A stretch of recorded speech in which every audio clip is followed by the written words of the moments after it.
बिस्मिल्लाहिर्रहमानिर्रहीम। अस्सलाम वालेकुम डियर स्टूडेंट्स, मैं हूं प्रोफेसर अज़मत अली और आप देख रहे हैं मेरा channel maths for you. Students, आपको मेरे चैनल के ऊपर BS mathematics first year second year mathematics और एंट्रेंस एग्ज़ाम के हवाले से वीडियोस जो हैं वो मिलेंगी।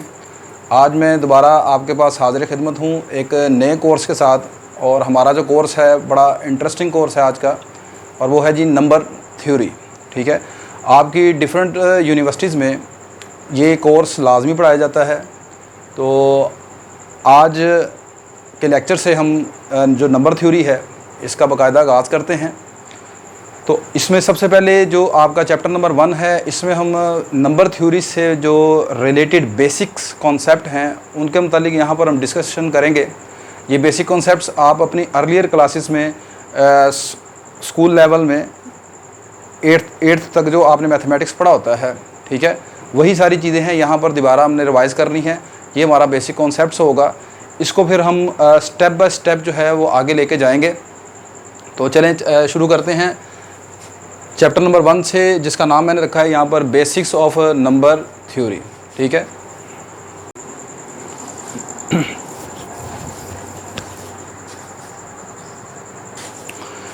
स्टूडेंट्स, नंबर थ्योरी में सबसे पहले यहाँ पर मैं स्टार्ट करूँगा सेट ऑफ नेचुरल नंबर से, जिसे आप सेट ऑफ पॉजिटिव इंटीजर्स भी बोलते हैं।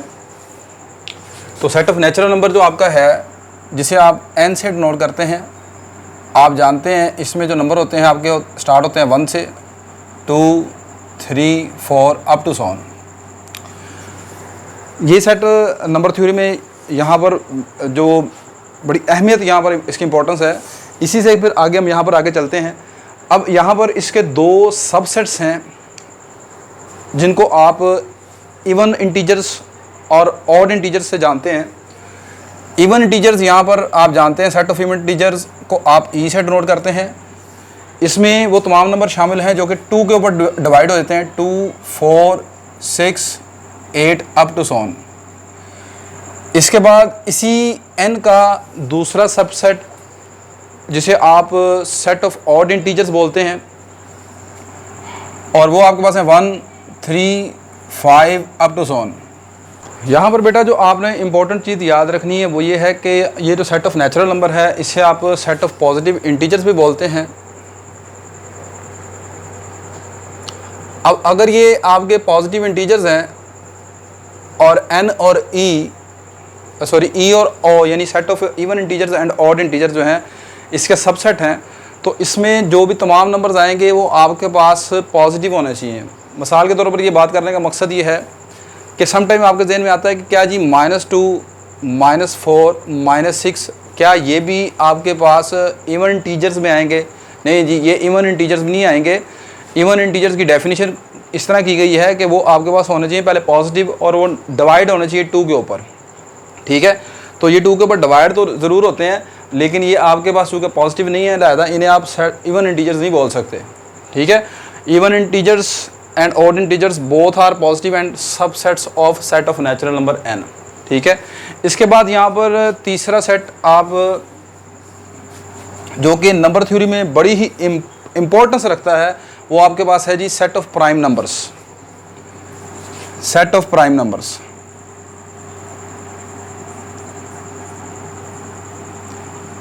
प्राइम नंबर्स आप जानते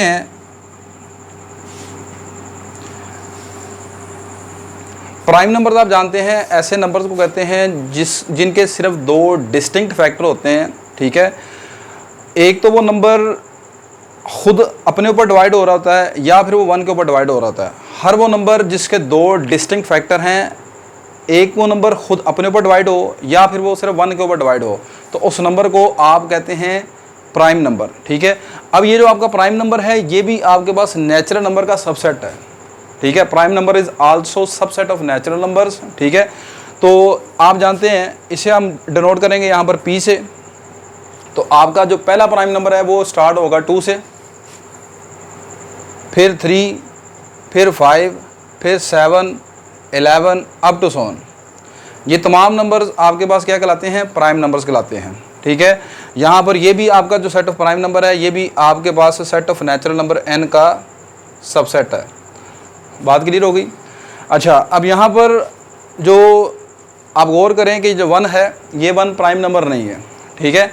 1 अपने ऊपर डिवाइड होता है, ठीक है, इसका 2 डिस्टिंक्ट फैक्टर नहीं है। प्राइम नंबर के लिए 2 डिस्टिंक्ट फैक्टर होने चाहिए, एक तो वो नंबर खुद अपने ऊपर डिवाइड हो और सिर्फ या फिर 1 पर डिवाइड हो, सही है।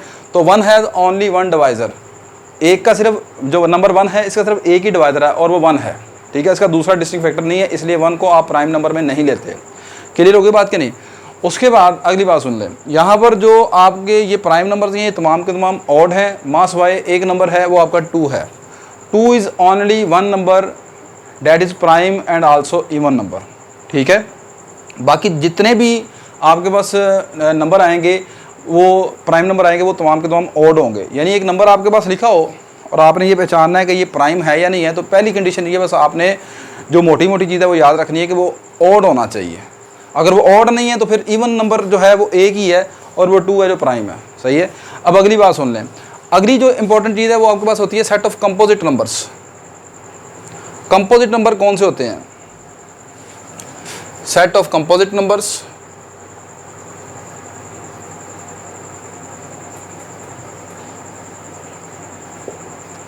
कंपोजिट नंबर की जो डेफिनेशन है, प्राइम नंबर में तो आपने इस तरह पढ़ा ना कि एक नंबर को प्राइम नंबर आप कहते हैं अगर इसके सिर्फ 2 डिस्टिंक्ट डिवाइज़र या 2 डिस्टिंक्ट फैक्टर हों आपके पास, 2 डिस्टिंक्ट डिवाइज़र हों उसके, ठीक है।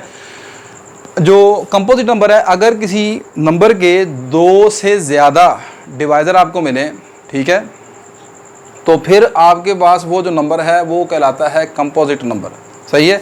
या इसको सिंपली आप इस तरह कह लें कि अब ये जो सेट ऑफ कंपोजिट नंबर है ये भी आपका नेचुरल नंबर का सबसेट है, ठीक है। तो इसको आसानी से मैं इस तरह कह लेता हूँ कि प्राइम नंबर को छोड़कर बाकी जो नंबर बचते हैं वो आपके पास कंपोजिट नंबर कहलाते हैं, लेकिन 1 उसमें भी नहीं है, ठीक है। 1 जो है वो आपके पास नाइदर प्राइम नॉर कंपोजिट, सही है। 1 को छोड़कर प्राइम नंबर के अलावा बाकी जितने भी नंबर जहाँ से आपको मिलेंगे, सही है, वो सारे के सारे कंपोजिट होंगे। तो इनको छोड़कर बाकी तमाम नंबर लिखें तो कौन कौन से कंपोजिट नंबर आ जाते हैं? वो आपके पास आ जाएंगे जी 4, 6, 8, 9, 10, 12, 14 अप टू 7। तो ये जो तमाम नंबर आपको मिले हैं ये आपके पास कौन से नंबर हैं? कंपोजिट नंबर हैं। तो यहाँ पर आपने याद रखना है कि 1 is neither prime nor composite.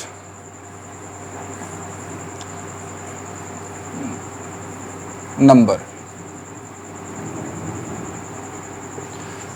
बात क्लियर हो गई कि नहीं? ठीक है। तो ये यहाँ पर बेसिक जो सेट्स इस्तेमाल होंगे आपके नंबर थ्योरी में, ठीक है, उनके मुतालिक मैंने यहाँ पर बताया। यहाँ पर कोई real set of real numbers वगैरह या सेट ऑफ कॉम्प्लेक्स नंबर है उसके मुतालिक आपने नहीं पढ़ना, ठीक है। हमारा जो कंसर्न होगा, हमारा जो ताल्लुक होगा वो आपके पास रहेगा पॉजिटिव इंटीजर्स के साथ, ठीक है, यानी नेचुरल नंबर या इनके ये जो सबसेट्स आपको बताए हैं, ठीक है। नेक्स्ट यहाँ पर हम पढ़ते हैं कि किसी नंबर के फैक्टर या उसके मल्टीपल से क्या मुराद होता है। नेक्स्ट बेटा यहाँ पर हमने फैक्टर्स और मल्टीपल्स ऑफ अ नंबर जो है वो किस तरह कैलकुलेट करते हैं, उनकी मतलब डेफिनेशन क्या है वो ज़रा देखें। और यहाँ पर जो नंबर है वो नंबर मैं फिर बता रहा हूँ कि हमारा रियल नंबर वगैरह से कोई ताल्लुक नहीं है। हम जब भी नंबर की बात करेंगे तो बात यहाँ पर ही आएगी आपके set of natural number n की तरफ।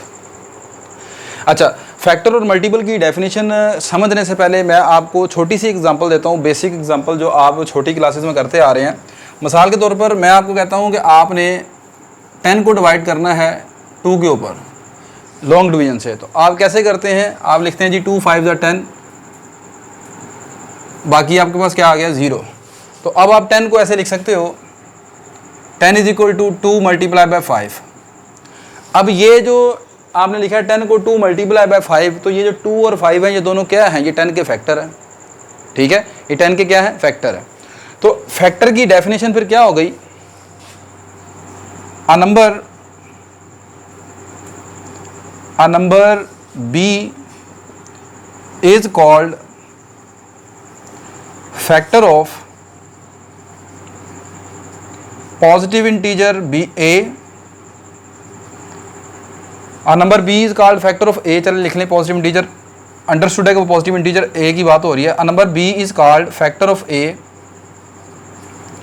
इफ देयर एग्जिस्ट, ये साइन आप जानते हैं देयर एग्जिस्ट क्या है, देयर एग्जिस्ट लिख लें यानी there is, if there exist a positive integer,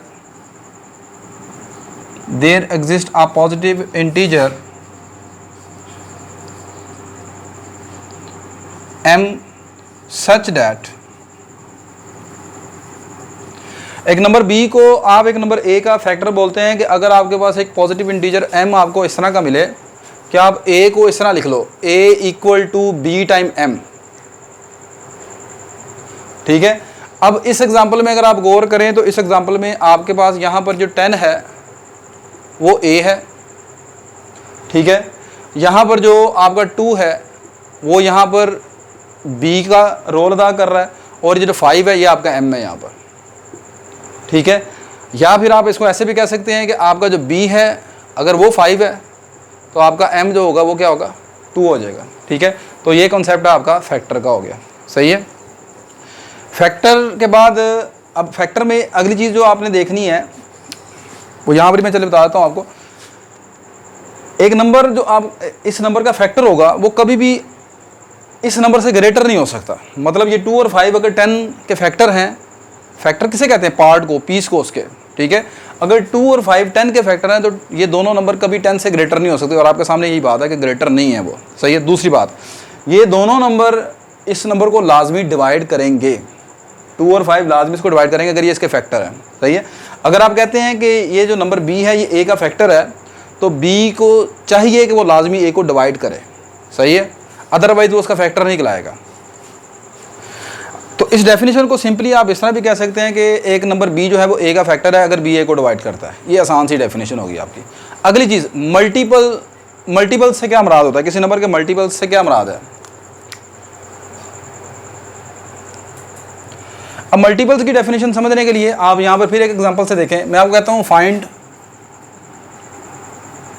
first 5 multiples of 8। आपने 8 के पहले 5 मल्टीपल मालूम करने हैं, तो क्या करेंगे आप, सिंपल 8 का टेबल लिखना है आपने 5 तक। तो वो होंगे 8 1 ज़ा 8, 8 2 ज़ा 16, 8 3 ज़ा 24, 32, 8 5 ज़ा 40। तो ये जो अब आपने नंबर लिखे हैं सारे जो 5 नंबर ये बने हैं, सही है, ये क्या हैं, ये 8 के मल्टीपल्स हैं, सही है। अब मल्टीपल्स में और फैक्टर में ज़रा एक चीज़ का फ़र्क देखें। जो नंबर फैक्टर होता है ना, जो फैक्टर होता है किसी दूसरे नंबर का, वो अपने नंबर को डिवाइड करता है, और जो मल्टीपल होता है ना, मल्टीपल्स हमेशा 8 के मल्टीपल आपने तलाश किए तो 8 जो है वो इन तमाम अपने तमाम मल्टीपल से क्या होगा, छोटा होगा, और वो हर एक को डिवाइड करेगा, सही है।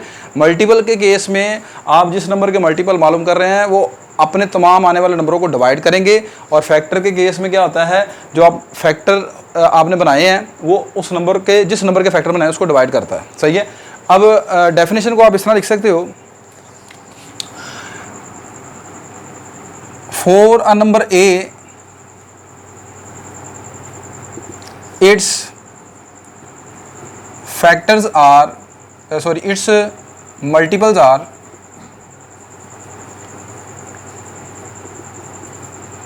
इसके जो मल्टीपल हैं वो ये हैं, ट्वाइस ऑफ ए, थ्राइस कर देते हैं, 4 टाइम कर देते हैं, अप टू सोन n टाइम ए।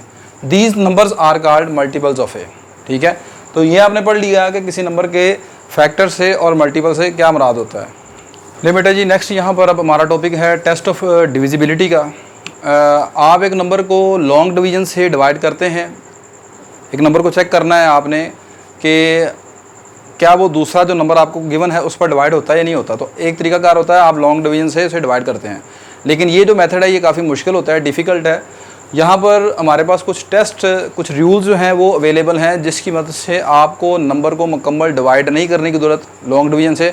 आप वो रूल उनके ऊपर अप्लाई करें तो आपको ये आइडिया हो जाएगा कि वो नंबर दिए हुए नंबर पर डिवाइड हो रहा है या नहीं हो रहा, ठीक है। और ये काफ़ी हेल्पफुल होगा आगे आने वाले लेक्चर्स में। तो इसको ज़रा काइंडली केयरली ज़रा देखिएगा।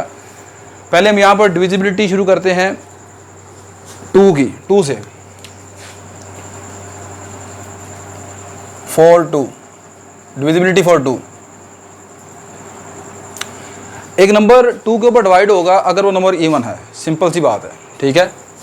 वो नंबर आपके पास इवन होना चाहिए, number should be even, number should be even, then it is divisible by 2, then it is divisible by 2। अगर एक नंबर आपके पास इवन है तो वो नंबर हमेशा 2 के ऊपर डिवाइड होगा। और इवन नंबर आप जानते हैं कौन से नंबर होते हैं, जिनके लास्ट डिजिट आपके पास 0, 2, 4, 6, 8 होते हैं, ठीक है। ऐसे तमाम नंबर जिनके लास्ट डिजिट 0, 2, 4, 6, 8 होते हैं वो नंबर आपके पास होते हैं इवन नंबर्स, और वो हमेशा 2 के ऊपर डिवाइड होते हैं। नेक्स्ट डिविजिबिलिटी क्राइटेरिया फॉर 3 जो है, फॉर 3 डिविजिबिलिटी क्राइटेरिया फॉर 3 के लिए क्या है, एक नंबर को आप कहेंगे वो 3 पर डिवाइड होता है अगर आप उसके डिजिट का सम कर लें, ठीक है, डिजिट्स का सम कर लें और सम होने के बाद जो नया नंबर आता है अगर वो 3 पर डिवाइड होता है तो आप समझें कि वो नंबर भी 3 पर डिवाइड हो जाता है, ठीक है। If sum of digits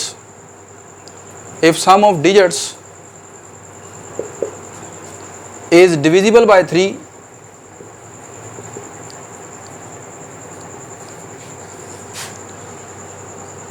then number is divisible by 3, then number is divisible by 3। आपके पास एक नंबर गिवन है, अगर उसके डिजिट का सम करें वो 3 पर डिवाइड हो जाए तो वो नंबर भी 3 पर डिवाइड हो रहा है, ये लिखा है मैंने। मिसाल के तौर पर देखें, फॉर एग्जांपल आपके पास नंबर है 3, 5, 8, 2, 3582। अब आपने ये देखना है क्या ये नंबर 3 पर डिवाइड होता है या नहीं होता। तो सिंपल आपने क्या करना है, इसके डिजिट्स का सम कर लें तो सम आएगा 3 + 5 + 8 + 2, ये बन गया 8 + 2 10, 10 और 5 15, 15 + 3 18। अब क्या 18 3 के ऊपर डिवाइड हो जाता है? जी हाँ जी, डिवाइड हो जाता है, 3 6 18। तो अब ये जो कि इसका सम ऑफ डिजिट 18 जो है आया है, ये 3 पर डिवाइड हो जाता है, तो इसका मतलब ये जो नंबर है 3582 ये भी 3 के ऊपर डिवाइड हो जाएगा। आप डिवाइड करके देख लें, ये नंबर 3 पर कंप्लीटली डिवाइड होगा। डिवाइड होने का मतलब है कि उसका रिमाइंडर यहाँ पर 0 आना चाहिए, ये डिवाइड होने का मतलब है। नेक्स्ट आपके पास डिविजिबिलिटी क्राइटेरिया 4 के लिए क्या है,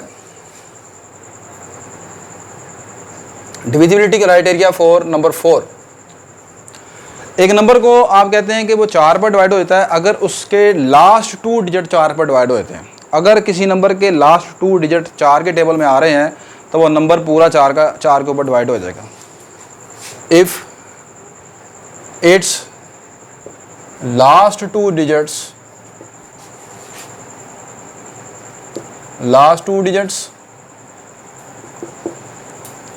are divisible by 4,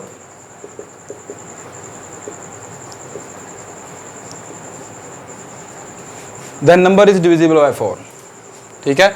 for example देखें ज़रा, मैंने एक नंबर लिखा 4348। आपने देखना है कि इसके जो लास्ट 2 डिजिट्स हैं क्या वो 4 के टेबल पर डिवाइड होते हैं। तो इसके लास्ट 2 डिजिट हैं 48, तो क्या 48 4 पर डिवाइड होता है? जी बिल्कुल डिवाइड होता है, 12 4 48, ठीक है। तो लिहाजा ये जो पूरा नंबर है 4348 ये भी 4 पर डिवाइड होगा, ठीक है। नेक्स्ट क्राइटेरिया जो डिविजिबिलिटी का है वो है 5 के लिए, divisibility criteria for number 5।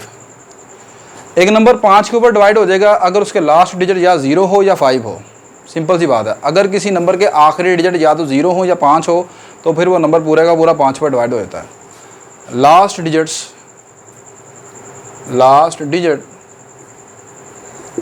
Is either 0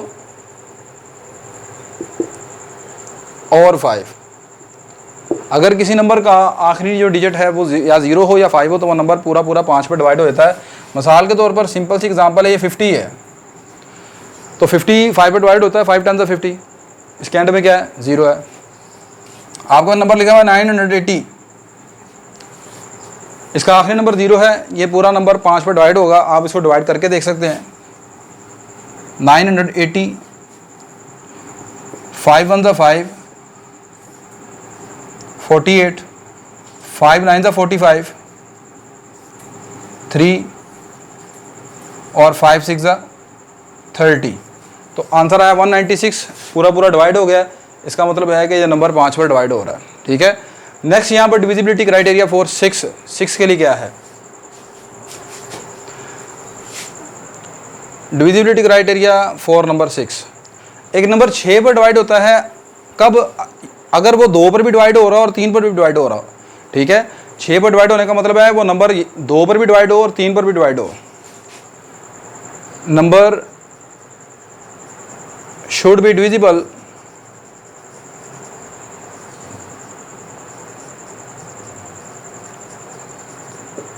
bye 2 and 3 both. एक नंबर 2 पर भी डिवाइड हो और 3 पर भी डिवाइड हो तो फिर वो जो नंबर है वो आपके पास 6 पर डिवाइड होगा। अब यहाँ पर इंटरेस्टिंग बात यह है कि एक नंबर 6 पर आप डिवाइड करना चाह रहे हैं तो वो 2 पर भी डिवाइड होना चाहिए और 3 पर भी। 2 पर डिवाइड होने का मतलब है कि वो नंबर लाजमी इवन होना चाहिए। इसका मतलब हर वो नंबर जो इवन है वो 6 पर डिवाइड हो सकता है, ठीक है। हो सकता है, लाजमी नहीं हो जाएगा। अगली शर्त कि वो इवन होना चाहिए, फिर वो होगा। ऑड नंबर इसका मतलब 6 पर डिवाइड नहीं होने वाला, क्योंकि आपने कहा कि नंबर 6 पर तब डिवाइड होगा जब वो 2 पर डिवाइड हो और 3 पर डिवाइड हो। तो 2 पर कब डिवाइड होगा? जब वो इवन हो। तो इसका मतलब ये है कि उसे इवन तो होना चाहिए, ये तो बात कन्फर्म है। अगली कंडीशन ये है कि 3 पर डिवाइड होना चाहिए। और 3 पर कब डिवाइड होगा? जब उसके डिजिट का सम जो है वो क्या हो? 3 पर डिवाइड हो। 3 पर डिवाइड होने का क्राइटेरिया क्या है? उनके डिजिट का सम करें, ठीक है, तो वो क्या होना चाहिए? 3 पर डिवाइड होना चाहिए। चले इसी नंबर को देख लें आप, 3582। अब ये नंबर आपका इवन है या ऑड है? ये आपका नंबर इवन है। चांस बनते हैं कि ये 2 पर 6 पर डिवाइड हो सकता है, क्योंकि पहली शर्त पूरी होगी, 2 पर डिवाइड होना चाहिए। 2 पर कब डिवाइड होगा? जब ये इवन होगा, तो इवन तो हो गया। अगली चीज़, इसे 3 पर भी डिवाइड होना चाहिए। तो 3 पर कब ये डिवाइड होगा? जब इसके डिजिट का सम करेंगे, डिजिट्स का सम करेंगे तो वो जो आंसर आया है वो 3 पर डिवाइड हो। तो आपने इसके डिजिट का सम किया हुआ है, वो आपके पास आया 18, ठीक है। क्या 18 जो है वो 3 पर डिवाइड हो जाता है? जी बिल्कुल डिवाइड होता है। तो ये वाला नंबर 2 पर भी डिवाइड है, 3 पर भी डिवाइड है, लाया था ये नंबर 6 पर भी डिवाइड होगा। अब इसे डिवाइड करके देख सकते हैं। अब इसका मतलब क्या आप कहेंगे कि हर वो नंबर जो इस तरह जिसका सम करें तो 3 पर डिवाइड हो जाए वो 6 पर भी डिवाइड होगा? ऐसा नहीं है। मिसाल के तौर पर 27 है, 27 3 पर डिवाइड होता है? जी बिल्कुल होता है। अब क्या ये 6 पर डिवाइड होता है? नहीं होता। क्यों नहीं डिवाइड हो रहा? क्योंकि ये नंबर ऑड है, इवन होना चाहिए।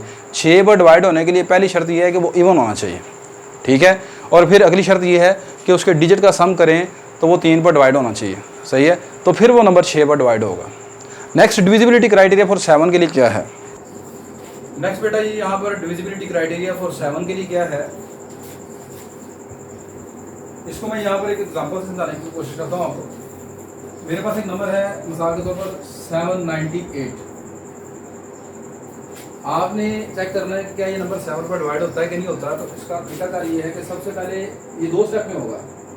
पहले स्टेप में आपने ये करना है कि इसके यूनिट डिजिट को ट्वाइस कर दें, ट्वाइस द यूनिट डिजिट। और इसका यूनिट डिजिट क्या है? यूनिट डिजिट इसका क्या है? 8 है। 8 को डबल कर दें, कितना आंसर आएगा? 16 आ जाएगा। अब अगली चीज ये करनी है आपने सिंपल कि ये जो आपके पास यूनिट डिजिट को आपने ट्वाइस किया है, इसको जो रिमेनिंग नंबर बचता है, ठीक है, जो रिमेनिंग पार्ट बचता है नंबर का, उसमें से माइनस कर दें। तो रिमेनिंग पार्ट क्या बचा है? 79। तो 79 में से इसे कर दें माइनस। तो अब जो आपके पास आंसर आएगा, अगर वो आंसर 7 पर डिवाइड होता है तो ये आपका एक्चुअल नंबर जो ओरिजिनल नंबर है ये भी 7 पर डिवाइड हो जाएगा। तो 79 में से 16 को माइनस करें, ये आ जाएगा 3 और यहाँ क्या रहेगा? 63। अब ये जो फाइनल नंबर आपको बस बनाया, क्या बना है? 63 बना। 63 7 पर डिवाइड होता है? जी बिल्कुल डिवाइड होता है। तो लिहाजा ये जो नंबर 798 है ये भी 7 पर डिवाइड हो जाएगा, ठीक है। तो ये तरीकाकार है आपके पास। सबसे पहले आपने यूनिट डिजिट को करना है डबल करने के बाद बाकी जितना भी नंबर बचता है, चाहे वो 3 डिजिट वाला या 4 डिजिट वाला, जितना भी है, उसमें से आपने ये जो डबल किया है इसको रिमेनिंग पार्ट में से माइनस कर देंगे। बाकी आने वाला नंबर अगर 7 पर डिवाइड होता है, ठीक है, तो फिर आप कहेंगे कि वो जो ओरिजिनल नंबर है वो भी 7 पर डिवाइड हो जाता है। सही है, बात समझ आ गई कि नहीं आ गई? इस तरह है। अगर मिसाल के तौर पर ये नंबर होता है 4 डिजिट, और यहाँ पर जो बाकी आपके पास बचेंगे वो बचेंगे 3 डिजिट। तो 3 डिजिट्स को आपको नहीं पता चल रहा कि 7 पर डिवाइड हो रहा है कि नहीं हो रहा, तो फिर आप उसके ऊपर दोबारा यही क्राइटेरिया 2 मरतबा लगा दें। बात समझ आ गई कि नहीं आ गई? आप यही क्राइटेरिया 2 मरतबा उसके ऊपर लगा दें। तो देखिए मैं जो आपको बात बता रहा हूँ, मिसाल के तौर पर मैं कह रहा हूँ कि ये हमारे पास 3 डिजिट नंबर है, तो आपने इसको कर लिया। हमारे पास नंबर है 4 डिजिट 4375, मिसाल के तौर पर मैंने ये नंबर लिखा है। अब आपने ये चेक करना है कि क्या ये 7 पर डिवाइड होता है या नहीं होता। तो पहला तरीका क्या वही है कि आप पहला स्टेप यही है कि आपने ये जो इसका यूनिट डिजिट है इसको करना है ट्वाइस। तो इसको ट्वाइस करते हैं, कितना बनेगा 10। उस 10 को इसके रिमेनिंग पार्ट जो है उसमें से माइनस करते हैं। 437 में से आप इसको ट्वाइस किया, 10 आ गया, माइनस कर दिया, बाकी कितना रह जाएगा 427। अब ये जो नंबर आया है इसके मतलब अब आपको नहीं पता चल रहा है कि ये 7 पर डिवाइड हो रहा है या नहीं हो रहा, ठीक है। तो फिर इसके ऊपर दोबारा फिर यही टेस्ट लगा दें। वो कैसे लगाना है, अब आप इसके यूनिट डिजिट को फिर दोबारा ट्वाइस कर दें, इसके डिजिट को दोबारा ट्वाइस करेंगे तो कितना आंसर आएगा 7 2 14। अब इस 14 को दोबारा फिर इसके रिमेनिंग पार्ट में से माइनस कर दें, तो 42 में से माइनस करते हैं 14 को, आंसर कितना बन गया 28। क्या 28 जो है वो 7 पर डिवाइड होता है? जी बिल्कुल डिवाइड होता है। तो लिहाजा ये जो नंबर है आपका 4375, ये आपके पास 7 पर डिवाइड होता है। तो कंपैरेटिवली अगर आप इसको वैसे लॉन्ग डिवीजन से करेंगे तो आपको नज़र आ रहा है कि ये एक ज़्यादा टाइम लेगा बजाय इस तरह करने के, ठीक है। अच्छा नेक्स्ट बेटा जी, यहाँ पर डिविजिबिलिटी क्राइटेरिया फॉर नंबर 8 के लिए क्या है, एक नंबर 8 पर डिवाइड होता है कि नहीं होता, कितना पता चलेगा। अगर किसी नंबर के लास्ट 3 डिजिट डिवाइड हो रहे हो 8 के ऊपर, तो वो नंबर पूरा का पूरा 8 के ऊपर डिवाइड हो रहा होगा। लास्ट 3 डिजिट आपने देखने हैं। अगर किसी नंबर के आखिरी 3 डिजिट 8 पर डिवाइड हो रहे हो तो वो नंबर 8 पर डिवाइड होगा। 4 के केस में था आखिरी 2 डिजिट, और 8 के केस में आखिरी 3 डिजिट, ठीक है। Last 3 digits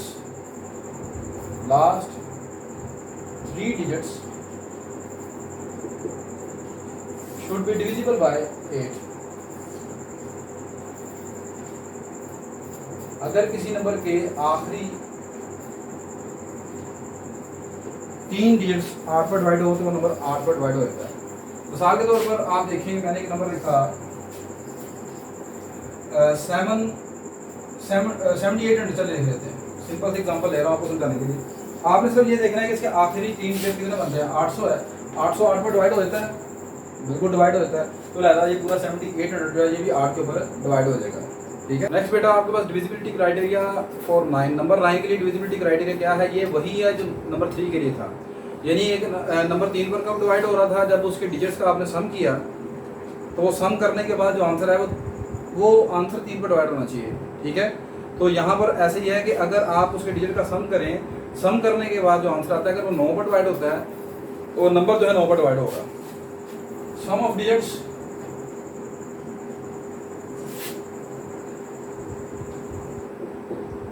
should be divisible by 9।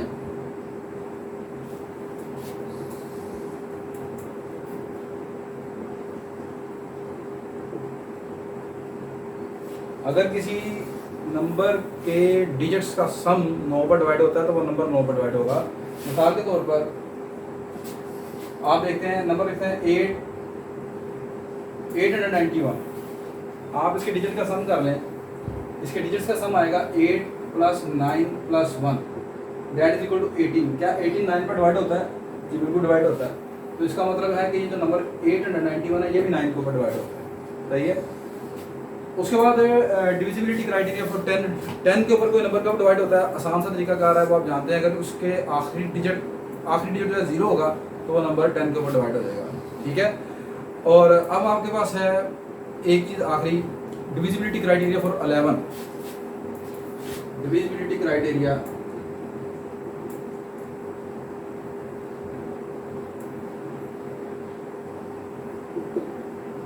Bye 11, divisibility criteria bye 11 के ऊपर डिवाइड करने का तरीका क्या है, आपने उसके डिजिट्स के जो इवन प्लेसेस है उनका सम करना है और ऑड प्लेसेस का सम करना है, और दोनों को करना माइनस करने के बाद अगर तो आंसर या 0 हो जाए या 11 पर डिवाइड हो जाए तो फिर वो पूरे का पूरा नंबर 11 पर डिवाइड हो जाता है। मिसाल के तौर पर देखें, मिसाल के तौर पर मेरे पास नंबर है 8162। आप इसके इवन प्लेसेस और ऑड प्लेसेस पर जो नंबर आ रहे हैं उनका सम करें। चले इवन प्लेसेस और ऑड प्लेसेस को पहले समझ लें कौन कौन सी है। ये इसकी है फर्स्ट प्लेस, ये सेकंड प्लेस, ये इसकी थर्ड प्लेस, ये फोर्थ प्लेस। इसकी फर्स्ट प्लेस पर नंबर 8 है, सेकंड प्लेस पर 1 है, थर्ड प्लेस पर 6 है और फोर्थ प्लेस पर 4 है। ये इस तरह कहना चाह रहा हूँ। तो अब यहाँ पर इसकी जो ऑड प्लेसेस हैं उन पर नंबर है 8 और 6, और इवन प्लेसेस पर नंबर है 1 और 2, इवन प्लेसेस पर नंबर है 1 और 2 और ऑड प्लेसेस पर नंबर है 8 और 6। इनका सम करना है, sum of odd places. Odd places के ऊपर जो सम बनता है वो बनेगा 8 + 6 दैट इज इक्वल टू 14, और सम ऑफ इवन प्लेसेस, और जो इवन प्लेसेस है उन पर सम कितना बनता है 1 + 2। आंसर कितना आ गया 3। अब इन दोनों को कर लें माइनस, 14 - 3 क्या आंसर आएगा 11। क्या 11 पर डिवाइड होता है, बिल्कुल डिवाइड होता है। तो लिहाजा अगर ये डिवाइड हो गया तो ये पूरा नंबर 8162 ये भी आपके पास 11 पर डिवाइड हो जाएगा। ठीक है, तो ये हमारे पास डिविजिबिलिटी क्राइटेरिया था। मज़ीद भी आगे आप 13, 17, 19 वगैरह कर सकते हैं, लेकिन ये चंद कुछ बेसिक जो हैं जिनका ज़्यादातर इस्तेमाल होता है वो मैंने बता दिए। ठीक है, नेक्स्ट हम यहाँ पर मूव करते हैं किसी नंबर के, दो नंबर्स के एलसीएम और एचसीएफ जो है उसको कैसे डिफाइन करते हैं और वो कैसे कैलकुलेट करते हैं आप। नेक्स्ट बेटा, आज के लेक्चर का लास्ट टॉपिक, दो नंबर्स का आप एलसीएम और एचसीएफ जो है वो कैसे मालूम करते हैं, इनको आप कैसे डिफाइन कर सकते हैं, वो ज़रा देखें। तो सबसे पहले मैं यहाँ पर एलसीएम के मतलब बात करता हूँ। एलसीएम एब्रीवेशन है लीस्ट कॉमन मल्टीपल का, least common multiple.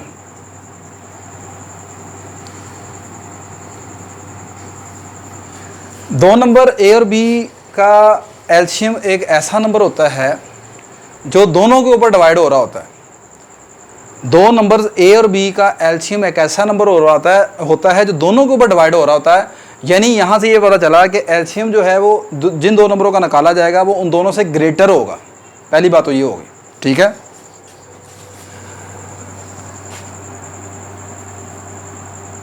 a number L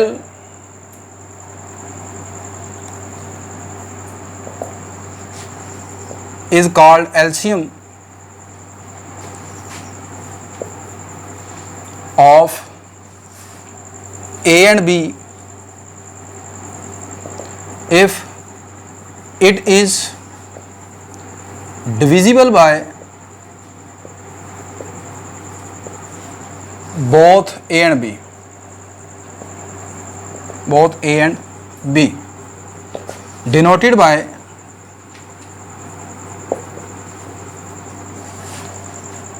LCM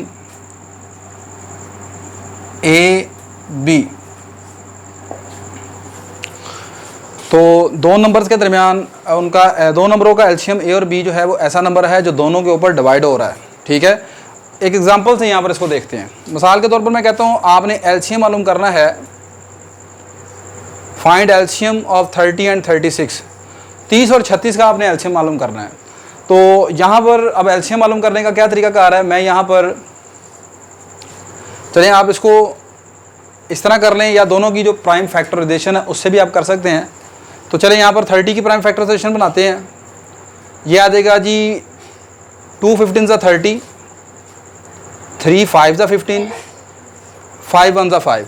तो आप इसका मतलब 30 को लिख सकते हो ऐसे 2 × 3 × 5। ठीक होगी बात ये। अब आगे अब आप 36 की प्राइम फैक्टराइजेशन बना लें, 36 की प्राइम फैक्टराइजेशन बनाएं। ये आ जाएगा 2 18 प्राइम फैक्टराइजेशन बनानी है तो आपने प्राइम नंबर पर डिवाइड करना है। वैसे तो 36 6 पर भी डिवाइड हो रहा है। ठीक है, तो यहाँ पर अब आपने प्राइम फैक्टराइजेशन से बनाना है इसे। 2 18 36, 2 9 18, 3 3 9, 3 1 3। तो 36 की जो प्राइम फैक्टराइजेशन बनेगी वो आपके पास आ जाएगी 2 कितनी मरतबा है, 2 मरतबा है यहाँ पर। तो 2 की पावर 2, 3 कितनी मरतबा है, 2 मरतबा है। तो आप लिखेंगे इसे 3 की पावर 2। अब इन दोनों के निकालने हैं, आपने दोनों का निकालना है एलसीएम 30 और 36 का। तो आपने 30 और 36 का जो एलसीएम निकालना है वो कैसे होगा, देखो इन दोनों में जो एक जैसी चीज़ आपको नज़र आ रही है वो कौन सी है, कौन कौन से फैक्टर एक जैसे हैं। एक तो 2 एक जैसा है और एक 3 एक जैसा है। दोनों में जो हाईएस्ट पावर है वो उठानी है आपने। सही है, एलसीएम के केस में हाईएस्ट पावर उठानी है। तो दोनों में हाईएस्ट पावर, बड़ी पावर कौन सी है, नीचे वाली 2 की पावर 2, और इधर कौन सी है 3 की पावर 2। तो जो एलसीएम आएगा जनाब यहाँ पर इन दोनों का, वो आ जाएगा, दोनों में हाईएस्ट पावर कौन सी है, नीचे है 2 की पावर 2 और ऊपर कितनी है 3 की पावर 2। 2 की पावर 2 कितना हो गया 4 और 3 की पावर 2 कितना हो गया 9। तो और बाकी जो आपके पास बचता है ये वाला फैक्टर, पहले मतलब जो दोनों में कॉमन फैक्टर हैं हाईएस्ट पावर के साथ वो उठाने हैं, और मल्टीप्लाई जो आपके पास कॉमन नहीं है, ठीक है, वो वाला फैक्टर, वो यहाँ पर 5 बचा है तो 5 को भी यहाँ पर आपने लिखना है। तो ये आपके पास आ गया 4 9 36, 36 5 180, ठीक है। तो अब आप यहाँ पर आप गौर कर लें कि जो 180 है, पहली बात वो 30 और 36 दोनों से बड़ा है, ठीक होगी बात ये। दूसरी बात 180 30 के ऊपर भी डिवाइड हो रहा है और 180 36 के ऊपर भी डिवाइड हो रहा है, सही है। तो ये ऐसा नंबर है 30 और 36 के टेबल में जो कॉमन आता है, ठीक है। वैसे 30 और 36 के टेबल में और भी आपको ऐसे कई नंबर मिलेंगे जो कि इन दोनों पर डिवाइड हो रहे होंगे 30 और 36 पर, लेकिन उन डिवाइड होने वाले नंबरों में सबसे पहला जो नंबर है, सबसे छोटा जो नंबर है, ठीक है, वो 180 है, सही है। मिसाल के तौर पर देखें, मैं आप कहता हूँ 180 को आप 10 से मल्टीप्लाई करते हैं कितना बनेगा 1800। अब आप चेक करें 1800 भी 30 पर डिवाइड होता है और 1800 36 पर भी डिवाइड होता है, ठीक है। तो लेकिन ये इसका एलसीएम नहीं है, सही है। एलसीएम का मतलब लीस्ट कॉमन मल्टीपल, जो उन दोनों में सबसे स्मॉलेस्ट जो उनका कॉमन है वो वाला नंबर आपने निकालना है। तो लिहाजा यहाँ पर इन दोनों का नंबरों का एलसीएम जो बनेगा वो 180 आ जाएगा। नेक्स्ट यहाँ पर आप देखते हैं HCF। HCF का दूसरा नाम होता है GCD, ठीक है। ये क्या चीज़ है? नेक्स्ट बेटा लास्टली अब आपके पास HCF का मतलब होता है highest common factor, highest common factor, और GCD का मतलब होता है ग्रेटेस्ट कॉमन डिवाइजर, ठीक है। दोनों चीज़ें एक ही हैं, डेफिनेशन दोनों की एक जैसे है। एलसीएम में आपने देखा कि दो नंबरों का एलसीएम एक ऐसा नंबर है जो दोनों पर डिवाइड होता है, और HCF दो नंबरों के दरमियान एक ऐसा नंबर है जो दोनों को डिवाइड करता है, दोनों को डिवाइड करता है, दोनों पर डिवाइड नहीं होता। फिर आपने यहाँ पर देखा कि आपका जो एलसीएम है एलसीएम A से भी बड़ा है और एलसीएम B से भी बड़ा है। दो नंबरों का एलसीएम दोनों A और B से बड़ा होगा। अब दो नंबरों का जो HCF है, ठीक है, H वो A से भी स्मॉलेस्ट होगा और B से भी स्मॉलेस्ट होगा। पहली बात, दो नंबर A और B का जो HCF है उसको मैं यहाँ पर डिनोट करूँगा इस ब्रैकेट से AB से, या फिर ऐसे इसके साथ लिखा होगा GCD A, B। और अगर कोई और सिंबल है, ठीक है, तो HCF मतलब आप ऐसे भी लिख सकते हो HCF A, B। तो ये आपके पास दो नंबरों के दरमियान जो HCF है उसके मतलब यहाँ पर चंद एक ये ऑब्जर्वेशन है। अब डेफिनेशन इसकी आप लिख सकते हैं, अ नंबर H, मैं यहाँ पर लिख देता हूँ, number H is called HCF of A and B if it divide, यहाँ पर डिविजिबल है, यहाँ पर आप लिखेंगे if it divide both A and B। अगर ये दोनों नंबर A और B को डिवाइड करता है तो ये HCF कहलाता है उन नंबरों का, सही है। मिसाल के तौर पर इसी एग्जांपल में 30 और 36 की एग्जांपल में आपने HCF निकालना है। HCF आपने निकालना है 30 और 36 का। तो 30 की जो प्राइम फैक्टराइजेशन आपने बनाई है वो क्या बनी थी? वो आई गई थी 2 मल्टीप्लाई बाय 3 मल्टीप्लाई बाय 5, और 36 की प्राइम फैक्टराइजेशन बनी थी 2 का स्क्वायर मल्टीप्लाई बाय 3 का स्क्वायर। तो यहाँ पर HCF निकालने के लिए आपने दोनों में देखना पहले कॉमन चीज़ें कौन सी हैं। कॉमन फैक्टर ये है 2 और ये है 3। वहाँ पर आपने ली थी हाईएस्ट पावर्स के साथ, यहाँ पर आपने लिया था हाईएस्ट पावर 2 का स्क्वायर 3 का स्क्वायर, और फिर जो बाकी कॉमन मतलब कॉमन छोड़ के बाकी जो बचते हैं अनकॉमन जो है, ठीक है, वो चीज़ें आपने यहाँ पर लिखनी थी। यहाँ पर सिर्फ कॉमन चीज़ें आपने लिखनी है और स्मॉलेस्ट पावर के साथ लिखनी है। तो स्मॉलेस्ट पावर इन दोनों में कितनी है? ऊपर 2 है, यहाँ पर स्मॉलेस्ट पावर कितनी है? 3 है, तो 2 3 6 आ जाएगा। तो ये इन दोनों नंबरों का HCF है। आप चेक कर सकते हैं कि 6 इन दोनों से छोटा है। अगली बात, 6 इन दोनों को डिवाइड करता है। बात क्लियर आ गई कि नहीं? अगली बात ये याद रखें, ये एक रिजल्ट आपने याद रखना है, दो नंबरों A और B का अगर आपने HCF और LCM निकाला हो, इधर इन दोनों नंबरों को मल्टीप्लाई कर लें और उधर इनके HCF को और LCM को मल्टीप्लाई करने, आंसर सेम आएगा, ठीक है।